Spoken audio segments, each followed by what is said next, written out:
and looks at me. He's there with a big gun in his hand, and he's looking at me. And I wasn't scared. I just was thinking, does he want me pie? I remember thinking, if he said, I want that, I'd have to give it up. Hello, what's that crack? What's that fucking story? We're back. I'm back from holiday. I miss you guys so much. Obviously, I've been posting, but I haven't been posting. I've been recording on the same day. But yeah, so much content for you guys. I miss you guys so much. We're doing the Ricky Gervais Show, Season 3, Episode 3. Let's go. It's come to our attention that the Allied forces, all around the world, in active service, fighting for their country, even though they're in danger and they're missing their loved ones, they all have one thing in common. The love of one man, the respect of one fellow soldier. He's a civilian, but he's one of them. He is, to some, just a little bald-headed fool. Carl Pilkington. Carl, what do you think? What do you think of this? It's an honour, isn't it, to do this? Imagine. Yeah, it's all right, yeah. Brilliant. Okay, there's people out there, Carl, they're fighting in Afghanistan, Iraq, all over the globe. They're in a dark building. They're not breaking radio silence. Morale, often low. There's one man they can turn to cheer them up. Come on, they want some words of encouragement, some words of wisdom. Something to keep them going. A message to the troops. Come on. Go, Carl. What is it? You're like their Winston Churchill. I don't know what to say to him, really. Do you know any soldiers? Well, yeah, my brother was one, wasn't he? Yeah, but he got kicked out. Why did your brother get kicked out of the army? Well, there's a few things. I think you get a few chances. I think the final straw was nipping out for some fags in a tank. Just think of that. Just think of that. Amazing. And just see that, just a little corner shop, just like things shaking, jumping off the shelves, and they're going, what is this? What is going on? 20 Rothmans, please. Yeah, there was loads of things. It was that. What else did he do? I think the sergeant wasn't happy that my mum wrote the sergeant a letter trying to get my brother out of going to Northern Ireland. What did she say? I love this. What did she say? Wow. She wrote a letter. Like, trying to get him out of PE. Yeah, I know, yeah. It was all like... He's had a chesty cough. Let's not forget, your mum is a person who put Tipp-Ex on a spider so your dad couldn't kill it, so she knew it was the right so spider. In case your dad killed a real spider, then thought, I better replace it. I mean, it wasn't just that. It was Tipp-Ex, so that when my dad was vacking up, or my mum was vacking up, it stood out. It wasn't like branding a sheep. Right. It was there, so it stood out, because they used to have, like, what's the name? Laminate flooring. Right. And my dad changed it to darker carpet, so all of a sudden you couldn't see it anymore. I've never heard anything like this. I don't remember this story. She had a pet spider? What do you mean? It was just a spider. Yeah, she kept a spider. They had a spider, but then it became a pet because it was there all the time, as opposed to just getting rid of it straight away. Like, because you didn't clear it away straight away, suddenly it's a pet. It's a house spider, because they live in houses. You make them welcome to get rid of other... Sorry to call a show really early. Do you know when you spoke about the armed forces, getting a message from Carl Pilkington? That's what I would love to get. If I was in the army, imagine being in the army, you're stuck, you're there, you're tired, the morale is down, and you get to watch this geezer. That keep me going. That definitely keep me going. Let me know if you're stuck in the army, not stuck in the army, if you're in the army and you have something to watch, you want to watch something, what would you watch? Let me know. For me, the Ricky Gervais Show, Morning of Life, I would love to do that. I'd love to watch that. Let me know. Little bugs and termites and stuff. My brother's left home, I've left home, my sister's gone. Something for my mum, innit? She's got a budgie. There's only so much you can do with that. It's not as free, is it, as a spider? Get a dog. Right. So she just looks after that one. They live for about 8 years. I'm bored of a budgie. Get yourself a spider. Anyway, they live in holes. That's a different thing altogether. She just wrote to the sergeant and said, just sort of, look, I didn't want him to join the army. It was his dad. He didn't get a job. His dad told him, if you don't get a job, you're going to join the army. He ended up joining. He's joined at a bad time. He hasn't had enough practice at this yet. Can you just let him Surely off? that's for them. Surely that's for them to decide. Yeah, she's on there going, he can't shoot for toffee. He was all right about it. The only thing that really annoyed him is my mum started off the letter by saying, "Hello, Chuck." Not appropriate. And he called back though. He did call her and said, "Look, I don't appreciate it being called Chuck and stuff, but I got your note. A lot of mothers are in the same boat." Sorry, he actually mentioned don't call me Chuck. Yeah, he brought it up because it's all about respect, isn't it? And well, she's a civilian. Respect. yeah, but I suppose it's respect still. He's putting his life on the line. Someone's saying, all right, Chuck. So he phoned back and he said, presumably, well, I mean, if I was him, I would have, not only would I have sent him to Northern Ireland instantly, I'd have put him in the most dangerous spot. Yeah. I mean, as punishment. To get your mum to write a letter? No. He didn't ask my mum to do it. She did it off her own back. He was probably horrified, wasn't he? Oh, wow. that bit, imagine that. The Sergeant Major go, attention, got a little letter here. Let me read it to you. Hello, Chuck. Just reads it out. And he goes, Pilkington, come here, you horrible little man. Imagine him reading out in front of the troops. I remember sort of looking up to him thinking, he's in the army, I want to do that.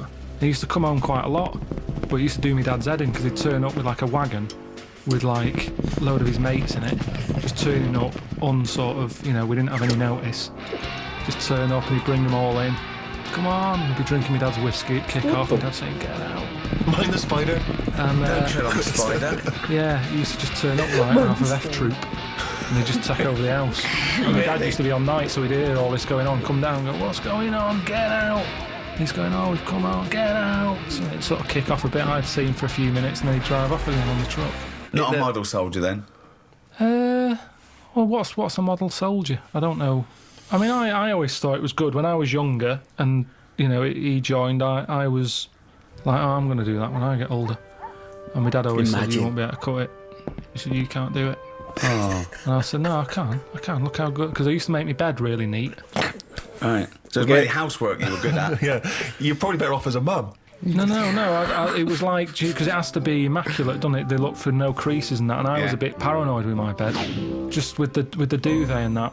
I used to... Duvet? Do they have duvets? Well, I don't know, but just making the bed pride in appearance of the bedroom. Yeah, it's all about discipline. Once I made it, no one could sit on it. I used to get all stressed out and feel sick if someone came in and sat on my bed after I'd made it. So don't be coming in. And it was annoying because that's where the CB was. So everyone used to come in to have a go on the CB and sit on my bed. They'd be going, don't sit on my bed. Made it. Right. Why do you used to feel sick? It was a bit of a thing. I just didn't OCD, like it. a little bit of... It's like I've gone to the trouble of making it. Why have you just come in and sat on it? I wouldn't have made it. Yeah, but hold on though. You do that in the army. Sergeant Major comes in and goes, Pilkington. And he does it for a laugh. He turns over your bed, he pulls out your locker, he gobs on your shoes, right? He goes, start again, you cunt. What are you going to do? Going to be sick? No, you're going to go, yes, Sergeant Major, I'm going to start again. No, I'd say, why did you do that? I'm missing home as it is. I'm stressed out. I'm just trying to make me surroundings as nice as possible. Teddy's on the floor. You keep coming in and messing with it. Can you not do that? Who are you talking to, you little bald cunt? Maybe my dad's right then, because he said my dad sort of said the bed making's all right. He said, but you're not that good with laces. Wow, did you have to tie your laces? Well, I just never been that good. I can tie them, but they never sort of stay tied for a long time. I have never seen him tie his laces. I've realised that. No. He always comes in. Does Suzanne do them for you? Is he a little mank, one of those little mank trainers where they're all tucked in, where you don't see the laces? I tend to just get a good knot on them and then just leave them and kick them off, and then they're tied permanent. So you've got slip-on laced-up shoes, basically? Yeah. I don't like But they laces. can't be I don't tight understand enough. why laces are good anyway when you're in the army, especially with boots. You have boots with like about 60 holes in them. If you're in a rush, if you're in bed, you get out of the bed, you make the bed, the sergeant comes in, rips it apart again. He's going, there's a war, and you're going, stop messing with the bed.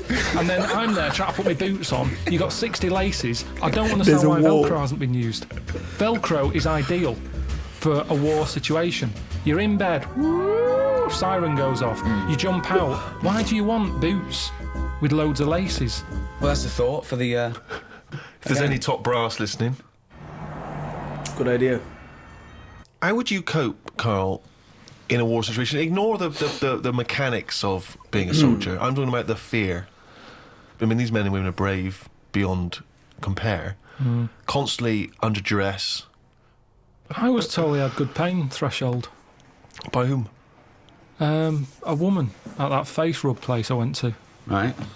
She, because they ask you when you go in. She said, what's your pain threshold like? I said, I don't know. I'll avoid it. She was going, yeah, but, you know, would you say you're very, very good, medium, or bad? I can't imagine you getting hurt much because there's the signals to the brain. You've got, you know, it's dulled, isn't it, with you? So you don't really... Yeah, but then Suzanne always moans at me when I'm going, oh, God, my wisdom teeth is aching. She's going, oh, shut up. She's going, you haven't got any wisdom teeth, you dopey cunt. No, she just always goes, I had it, and I didn't make a fuss, but it's one of them things that you can't get through to people pain, isn't it? Yeah. And they don't know what your pain threshold is. So like I say, I've got brilliant pain threshold. I'm saying my tooth's hurting. She's saying, oh, shut up. But she doesn't know. I think I've talked about it before about giving someone the pain that you've got. So you go, there, have a feel of that. I'm in agony here. Yeah, but you've made it up. I think the only similar thing I've seen people do is when they try to do the period pain for women, and men they get this machine and they kind of put on the stomach to feel the pain. I would actually love to try that. I would love to try it. Let me know, has anyone tried the machine? In general, obviously, men say getting kicked in the balls is the same feeling. But I don't know, like, you would never know. You would never know. It's like giving birth. I would never know what it feels like. Because I'm never going to give birth, am I? But yeah, you just never know. Yeah, let me know what if you've tried the machine. How was it like? I doubt anyone has tried it, but you never know. That you've got a high pain threshold. This is not No, scientifically the woman told me. Well, does she know? Because I haven't got to it yet. When I had the face rub, she was sticking electric into my head. What? And she was going... What sort of place is this? This wasn't a spa. No, it was. It's what we do now. Jesus Christ. What, she I don't know, so she just plugged something into the mains? She plugged something in and rolled it. Did she have an assistant called Igor? Was it in a castle in Bavaria? She plugged this thing in, rolled it over my head, and said, is that hurting? I was going, no. And she went, oh, right. And she said, and then by the end of it, she said, look at that, I had that on full. I said, what is it? She said, it's an electric current. That does something. I was going, really? That does something. She's a scientist. And she said, no, when you fill out that form, just put you really good at pain threshold. Put you really good at pain. You're going to come again? Well, yeah, 50 quid. I said, let's try it on your testicles next time. So, you know. Sorry, how was this? What was this supposed to be achieving? It was like a face rub. You've gone in for a facial and she's testing out what your pain threshold is? That's what I said. I said, hang on a minute, what do you mean? It's meant to be relaxing, this. Hang on a minute. It didn't only have whale noises happening, and now it's going to be me screaming. She said, no, it's just, you know, we have to ask, we have to make sure, because there is a bit of pain. You know, heat is heat into these hot cloths. Bit of thumb screws. Let's get the thumb screws out now. And plus all that kidney stone pain that I had. But you just were in agony when you had the kidney stones. I don't remember you having this triumphant pain threshold. You gave up instantly. Whinged. Because you have to get seen. If I go in there and I'm going, I'm in agony, and they're going, you don't look like you're in agony. I'd be at the back of the queue. So you have to go in and go, and they're going, quick, get him in. So pain threshold is good for yourself, but it's not good for other people. Yeah. So you were That's so true. That happened to me last time. I had to go to the dentist. Like, the pain was a lot, but I could handle it. But then when I called the NHS, my girlfriend was like, "Yo, you have to let them know you're in pain." Because I was like, I'm okay. But she's like, "No, you have to be in pain for them to care. If you're not, they ain't gonna care. Let them know your experience." I'm asking so much questions. I'm only back. Wrinkled shirts. I don't care. Let's go. bullshitting. You didn't feel pain at all. I was in agony, but I can hold it off. I can sit there and be quiet and have a sweat on. But if you do that in a hospital waiting room, it'll be the little div who's coming with a pan on his head, who's screaming saying his head's throbbing. That's what I'm saying. So to get seen, you have to put it on. It's like a baby crying. There's nothing wrong with it. What's he crying for? He's probably hungry. Well, I'm hungry. I'm not crying. But that's what they use, isn't it, to get attention. So you're braver than a baby, that's what you're saying. You're braver than a baby. That's all we've established here. In some cases, not in when others. You fill out the form. Not in others. Sometimes babies are braver. When are babies braver? You can chuck them in a pool when they don't panic. I'm rubbish. Sorry, will you leave my baby alone? No, I'm doing an experiment. Mr. Pilkington, will you stop throwing children in the pool? No, babies. You're barred from this swimming pool from now on. I mean babies. It's the same way you can chuck one out of a window and it can land and it won't break its back. No, that's not true. Do not do that. Do that. If That you is are a not maniac, true. You listen cannot to throw this. a baby out of a window. It's just what I've Who do heard. you hear that? You're thinking of a cat. And don't throw cats out. Don't throw any living thing out of a... just what I've Who do heard. you... You can't throw a baby out of the window and it won't break its back. What are you talking No, about? it's just there's a certain height. It's all about us tensing up. We tense up, don't we? It's like how once someone who fell out of a plane, they passed out, And because they passed out when they landed, they were relaxed. They woke up, they were like, oh yeah, what happened then? Someone fell out of a plane. That's bollocks. It's not, honestly. How far was the plane? High up. It's a plane, isn't it? Well, what's the lowest height that a plane could be at? Even if it was at 30 feet, that's a height, isn't it, to fall without... Yeah, well, exactly. But if it was higher... Was the plane just on the runway? No, it was high and up. It was high up enough. Is this where you went for the holiday? We're going to high up enough. Fuck me. Can't even talk. So, yeah, pain threshold. I'm very good at it. So, would you say you've ever been brave? Because I was thinking, before we did this, I can't think of a time when I've ever been brave. I don't think I've been cowardly. I've just never been in a situation where I needed to be brave, particularly. And I've always managed to avoid fights, conflicts. Yeah. See, when I was in Salford, I'd nipped to Greg's to get a pasty. I heard some bells going off. I came out, just thought, I don't know what that is. Went over to the car, sort of thinking, I can't wait to have this pasty when I get home. Cup of tea, nice cup of tea, maybe a bit of bread. I love the fact that his head was just filled with food because he was buying food and thinking food. When he's eating, I'm thinking I'm eating food. Just one big globular mess of food cells in his head for the duration of the food experience. I can remember that food thought going on now, and it was probably like 15 years ago. But I remember how happy I was. I'm out at the Greg's, I've got what I want, I'm on my way home, this pie's hot, it's going to be hot when I get home, it's going to be a nice cup of tea. These are the things you save, and yet you forget really important facts. Yeah, he doesn't know why wars are happening, but he does remember this. Listen, this is why I remember it. Like I said, you forgot the bit that I said. A bell going off. I don't know what's going on there. Sorry. I miss this so much. I really miss this so much. Like I said, I haven't recorded in almost a week. I've been on holiday. I've had stuff scheduled that's been going up. But actually, just staying there, recording, doing this, just shows how much I absolutely love it. I really, I miss it so much. Engaging in the comment with you guys.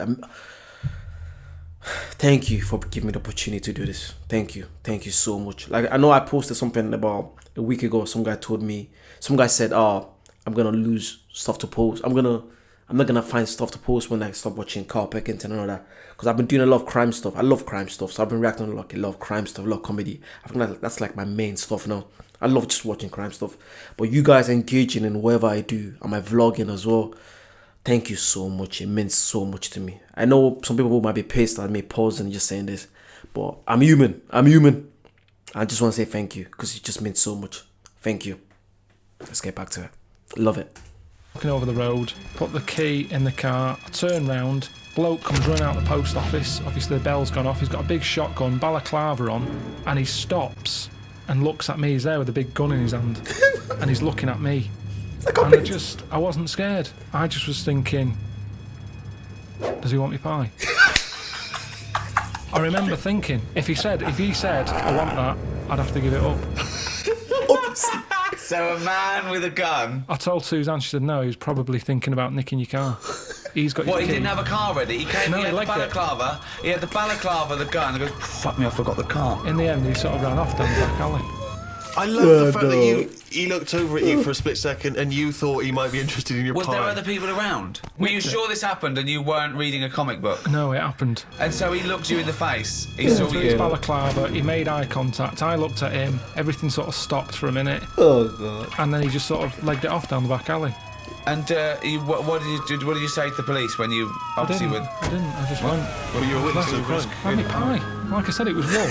It's not going to stay warm forever, is it? But when it was on Crime Watch a few weeks later, No, said it wasn't. That's what was weird. I said to Suzanne, let's watch like Granada Reports tonight, see if I'm on the telly or anything.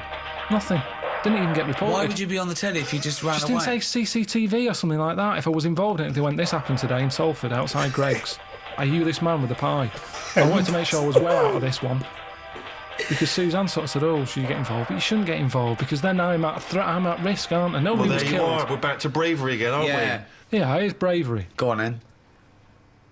Next door but one, there's a fella there. He likes a drink. He came home late one night, banging on the door. Okay. Obviously forgot his key. He was trying to kick the door in. I looked out the window, and who's that, thinking someone's breaking in. Right? I see it's in. I saw all the curtains twitching. He just went back to bed. Now I kept an eye on him. He kicked so hard, he fell back, dropped his curry, landed in the road. Okay. dropped his curry. Right. Oh, God. Why didn't he get a pie from Greg's? Because that lands and it's still fine. True. So, anyway, he passes out. Right. Curry all over the shop. Yeah. Head in the road. Cars come down the road. Yeah. Sometimes pretty fast. Yeah, It's of night course. time. You could get his head squashed. Yeah. Like I said, curtains are still a switching. No one's a helping. He wasn't helping. For a poet. I go out there and I go, you all right? You all right? And he's totally off his head. He's obviously had a right skinful. He's going, oh, where am I? I'm going, you're outside your house, but you've got to get off the road because you're going to get squashed. So he's like, oh, and he could hardly move, so I sort of picked him up, sat him on the pavement, sort of picked up the curry and stuff. Suzanne came out, what's going on? I said, oh, look at him, he's in the right state. Anyway, he's sort of coming round a little bit. In the end, I said, where's your keys? Got him in his house. Job done. But that's not bravery. That's not bravery. There was no There's threat no- to there's you. no- It's just put yourself out of it for 2 minutes. It is bravery because he's out of his head. He could have thought I was attacking him. He could have swung at me. Now, the good He's thing lying is... in the road, unconscious, covered in curry. This is not a threat. Oh, God. It is a threat. I'm out on the street late at night. Someone could have come round the corner and thought I was mugging him. And And what then they do? attacked me. Why would they attack you? They take Because they back think, what are you doing? People don't ask questions because you're not allowed to. Like with the sergeant, they chip in straight away. I know what's going on here. No, you don't. You don't know the full story. He's pissed up and there's curry all over it. It isn't blood. It's masala. You hear about this all the time, misunderstandings. Now, I helped him. The day Masala after, he sandwich. remembers, he comes round and he gave me some mince meat that he had left over. I love this. Where do you live? This is amazing. Oh my God. So the thing is, it goes to show that I put myself out, he appreciated it, he said, you're right, you know, the way cars come round here, I'd had a bit of a week, you know, I'd had a lot to drink, good on you. Now, no one else chipped in. Now, it is bravery, kind of, because no one else went out there and helped. You didn't even know about that. It's only because you just asked. It was ages ago. I don't shout about it. I don't want an award. Have a go hero. I don't want any of that. I just did my bit. Have a go hero about it. Did you take the mincemeat? Yeah, I did, yeah. It was good stuff. Yeah. That's better than a award in a way, isn't it? I told him that. So, it depends. I think there's different ways. mincemeat. I love that. I was saved by a bald man. Slaughter my finest pig, mince the meat, and send it to him. So, What about phrases from the war days? What about things like careless talk costs lives? What do you make of that? Careless talk. I suppose just busy chatting in a trench rather than going out there. No, it doesn't. It doesn't. what does it really mean? Have another go. Careless talk costs lives. They used to have posters up all over London and other cities. Careless talk. Costs lives. There was another one. There's another saying that means the same that might give you a clue. The walls have ears. Yeah, but that just means... So it's just like, be careful what you say. Because other people can hear it and they just tell other people and then it can just be misinterpreted. I guess. Let's find out. Carl's gonna tell us. Have ears. Yeah, but that just means don't be slagging someone off because someone will hear it, pass it on, Yeah. and then they'll end up fighting their own instead of who they should be fighting. Well, no, you're almost there, but think about what you mean. It's not about gossip. It's not about. Well, in a way, it is, war. but it's about very specific gossip. Much more important, tittle tattle. Careless Whispers. No, that's George Michael. Say again, what's the first one again? Careless talk costs lives. I don't know, I imagine it being like Don't go shooting your mouth off about things you know about the war effort, because there might be a German spy in the pub disguised as a barmaid. Oh, you're lovely, Tracy's going, yeah, I'm Carl. What do you know about the war? That's true, that does happen. I remember my brother being in the army, he had the same thing. He was told not to, because he liked the women and that, he was told, listen, One of them might be a German spy? yeah, he said don't be going out with German women because they're quite muscly. And Could be a man. there'll be a gang of them, and they'll do you in. Sorry, your brother was told Don't go out with a gang of German women because they're quite muscly and they might do you in. Yeah, because it's all part of the thing. They sort of go out, like you say, pretending they're just like women out on the night, because he was in Germany for a bit. He was posted over there, Right. and apparently they target like British soldiers and that. And like I say, he liked his women. He'd just go along with it, thinking this is good. You know, Actung baby or whatever. That's and you too. Hey, action, baby. Yeah. Acton, baby. Yeah. And then, you know, got him in a headlock and good night Vienna. Good night, Vienna. Austria. Why are these random German women just killing sorry. British blokes? What's the reason It for was a this? proper thing. I remember him telling me mum, saying, oh God, I had a right dilemma. I met some women, German, couldn't go with them though because they were told that there might be, might be trouble. Really, yeah. Honestly, that's a fact. British soldiers were getting beaten up by German women. This is not Let me know, is this true, please? Someone tell me. Thank you. true. Can't be. Why? If Couldn't you're have caught been. off guard, you're just thinking, oh, you know, out with the ladies, and then they suddenly turn on you. It's a shock. It's a Why are surprise they element. beating him up? You're presumably talking about the Because Cold he's a War. soldier. Yeah, but we were- they were allies then. What? When your brother was stationed in Germany, it wasn't occupied Germany. We hadn't invaded. It wasn't the German resistance. They were stationed there because Oh God. Yeah, if you guys like that, make sure you like, comment, subscribe. Comment down below. I miss all the comments. Let me know what you've missed. Let me know what you guys want to see. Please. It's about you guys. Literally, you guys tell me what you want to see and I'll try to deliver to you guys. This is going to go straight to Patreon. Patreon over the next few days is going to be full with new stuff. Morning of Life is already on Patreon. It keeps getting blocked on YouTube. I'm so sorry. I think it's only visible. I'm going to post it on YouTube, but it's only visible in the US. So let me know. Should I still post it on YouTube if it's only visible in the US? Are you guys, is there a lot of people watching from the US? Let me know. Yeah, and I'll see you guys very soon. Bye bye.